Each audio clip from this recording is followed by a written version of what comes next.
आप देख रहे हैं न्यूज 37 इंडिया और समय हो चला है अब खबरों का। मैं लोकेश बंसल आपको लेकर चलता हूं खबरों की दुनिया में।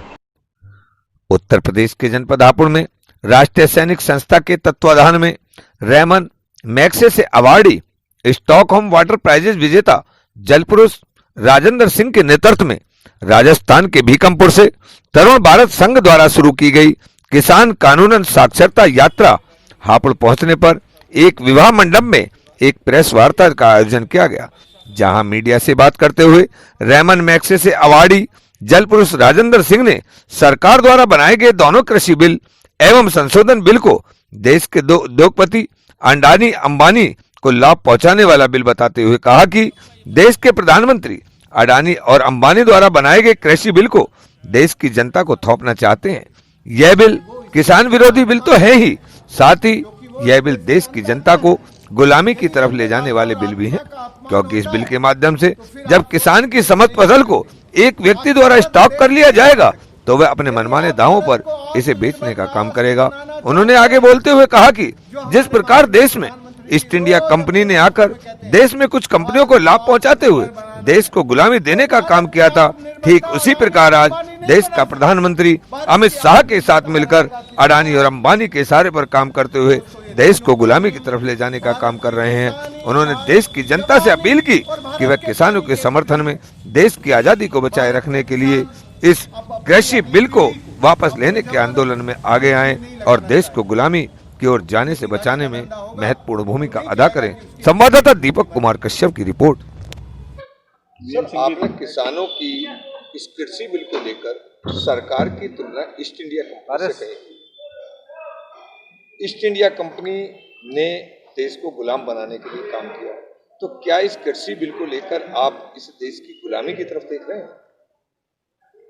ये तीनों कानून बहुत स्पष्ट तौर से जब इसका पहला पेज ही पलटकर आगे जाने लगते हैं तो लगता है कि जैसे उस जमाने में ईस्ट इंडिया कंपनी को जो अधिकार मिल रहे थे, क्योंकि उस वक्त जो जिस तरह का सिस्टम था, इस सरकार ने उसी तरह के अधिकार खेती में, किसानी के इन तीनों कानूनों में ये उद्योगपतियों को, बड़ी कंपनियों को देने की व्यवस्था की है।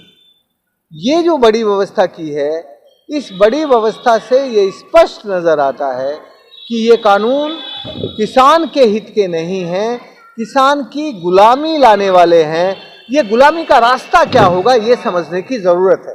किसानों के अतिरिक्त जनता से इसके लिए क्या समर्थन की मांग करेंगे? देखिए, जो किसान आंदोलन में लोग लगे हैं उनका कहना यह है कि हम इस राष्ट्र को आज़ाद बना के रखने के लिए हम दिल्ली में घेरा डालकर डेरा डाले हैं।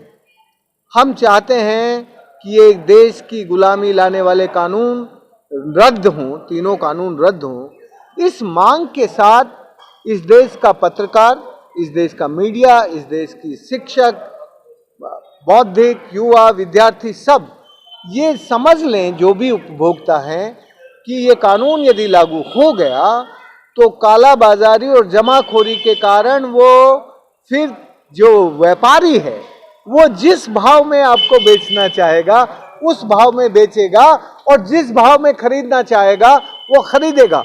ना तो किसान को अपने मूल्य पर चीजों को बेचने का आजादी रहेगी और ना खरीदार को उनकी जरूरत के अनुरूप खरीदने की स्वतंत्रता रहेगी। इसलिए खरीदने वाले की भी और पैदा करने वालों की भी, दोनों की आजादी को खत्म करने वाले ये कानून हैं। तो सभी को इस कानून के लिए स्वतंत्रता की तरह आगे आकर देश को बचाने के लिए काम करना होगा। मैं समझता हूं कि इस वक्त किसानों ने जिस अनुशासन के साथ अनुशासित होकर एक शांतिमय तरीके से ये आंदोलन खड़ा किया है, ये हमारी भारत की आजादी का एक महत्वपूर्ण आंदोलन है। इस वक्त इस आंदोलन में बड़ों को, बच्चों को, युवाओं को, सबको एकजुट होकर, एक एक नागरिक को एकजुट होकर इस किसानों का सहयोग करना चाहिए और किसानों के समर्थन में खड़ा होना चाहिए। हर गांव में, हर कस्बे में, हर जगह पर अब किसानों के इन 3 किसान विरोधी कानूनों को इस देश के विरुद्ध कानून मानने की जरूरत है। अभी इस देश की जनता केवल इन कानूनों को किसान विरोधी कानून मान रही है। ये किसान विरोधी कम है, किसान को तो केवल उसके मूल्य कम मिलेगा।